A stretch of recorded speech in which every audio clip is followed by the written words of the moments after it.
Oi, pessoal, tudo bom? Vamos falar sobre Vasco e 777? Antes, fica aquele lembrete para você fazer a sua doação às vítimas da tragédia no Rio Grande do Sul. Não esquece, tá? Bom, Vasco 777. Spoilers do vídeo para quem não aguenta ver vídeo longo. O contrato não foi quebrado, SAF do Vasco continua. Se quebrar o contrato, dependendo da situação, o Vasco pode ter que devolver o dinheiro investido. E não acho que a decisão cria um ambiente de insegurança jurídica. Bom, vamos lá. Nesse vídeo eu vou explicar o que aconteceu, qual foi a decisão, né, dessa semana na Justiça, quais as implicações dessa decisão e vou responder algumas perguntas que chegaram na caixinha que eu abri no meu Instagram. E, claro, desde já eu deixo aqui registrados os meus agradecimentos a quem enviou as perguntas e peço sempre a ajuda de todos para fazer esses vídeos aqui, tá? Caminha aqui junto comigo. Bom, vamos lá. O que foi essa decisão? A decisão não encerrou o contrato, tá? A decisão suspende a exigibilidade do cumprimento do contrato. É uma decisão liminar, portanto temporária. Essa suspensão acontece quando uma das partes do contrato tem algum receio esse fundamentado, de que a outra parte não vai cumprir com o que lhe cabe no contrato, não vai cumprir com as obrigações que assumiu no contrato. Quando existe esse receio, você pode pedir à justiça que suspenda a exigibilidade do contrato, ou seja, dizer o seguinte, olha, a outra parte não vai conseguir cumprir com o contrato. Estão aqui com os motivos. Me permita também não cumprir com a minha parte do contrato até que eles cumpram a parte deles ou que pelo menos deem alguma garantia de que vão ser capazes de fato de cumprir. Nesse caso concreto do Vasco, o clube alegou que a 777 teria atuado de forma abusiva no controle da SAF, que a 777 ocultou informações vitais. E aí é importante lembrar que o Conselho de Administração da SAF do Vasco é composto por 7 integrantes. 5 deles são da 777 e 2 do clube, da associação, né, do Vasco Associação. Então, pelo que o Vasco Associação alega, é que decisões foram tomadas pelos conselheiros da 777 que causaram um prejuízo financeiro importante. Há também a alegação de que os resultados em campo também seriam decorrentes dessa má gestão generalizada. Enfim, todas essas decisões teriam sido tomadas sem que houvesse um diálogo com a associação, que, como eu disse, compõe o Conselho de Administração da SAF. Além disso, o Vasco Associação vai trazer também a questão dos desafios financeiros que a 777 vem enfrentando fora do país. Desafios esses que incluem a transferência de cotas societárias da 777 para terceiros. De novo, sem diálogo, sem interveniência do Vasco Associação. Toda essa situação, vejam, se traduz num cenário que era diferente daquele cenário no qual o contrato foi assinado. É por isso que a Justiça entendeu que é justificável o pedido do Vasco. Se lá atrás a 777 assumiu o compromisso de fazer um investimento financeiro significativo no Vasco, de recuperação de anuário, e hoje já não tem mais uma situação financeira capaz de cumprir com esse compromisso, bom, que se suspenda a exigibilidade do contrato e afasta-se a 777 do controle acionário da SAF do Vasco. O controle da SAF passa inteiramente à associação.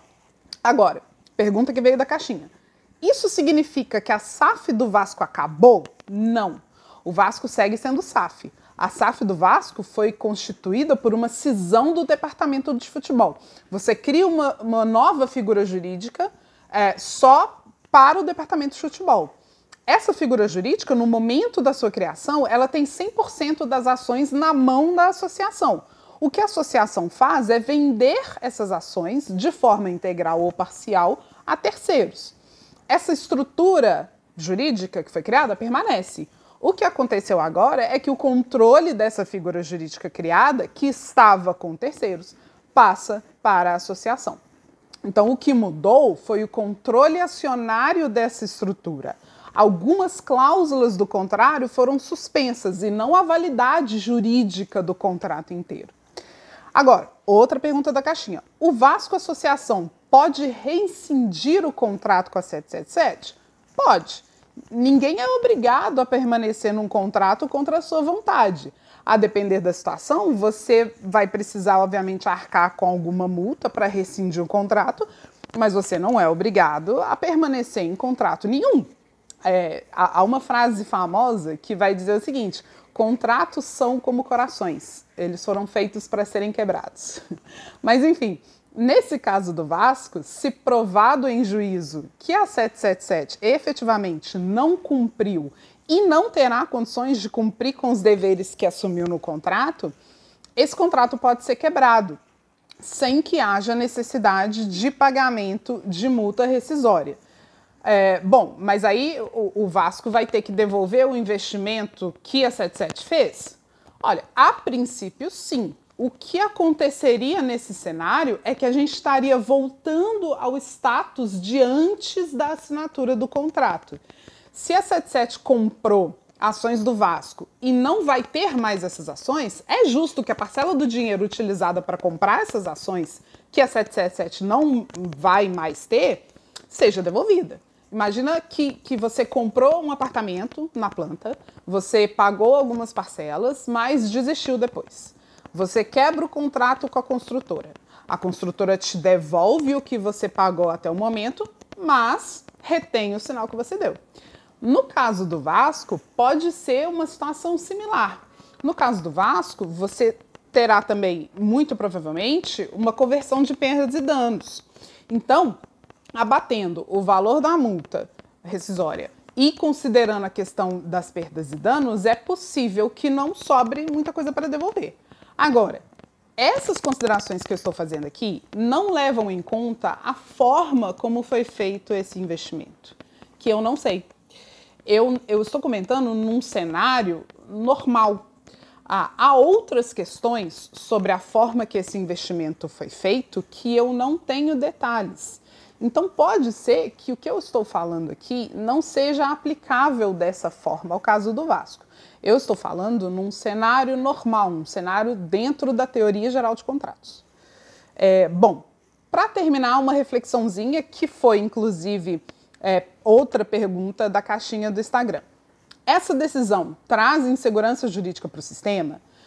Possíveis investidores de SAF podem sentir que a gente está dentro de um cenário jurídico incerto, que não vale a pena investir aqui, porque qualquer decisão judicial poderia colocar tudo a perder? Eu entendo que não. O caso do Vasco é específico. O problema é com um investidor específico que está com problemas fora do Brasil. Problemas esses que ameaçam o cumprimento do contrato com o Vasco. Não é o caso, não me parece ser o caso, de outras SAFs aqui no Brasil, algumas inclusive que seguem com resultados positivos até o momento.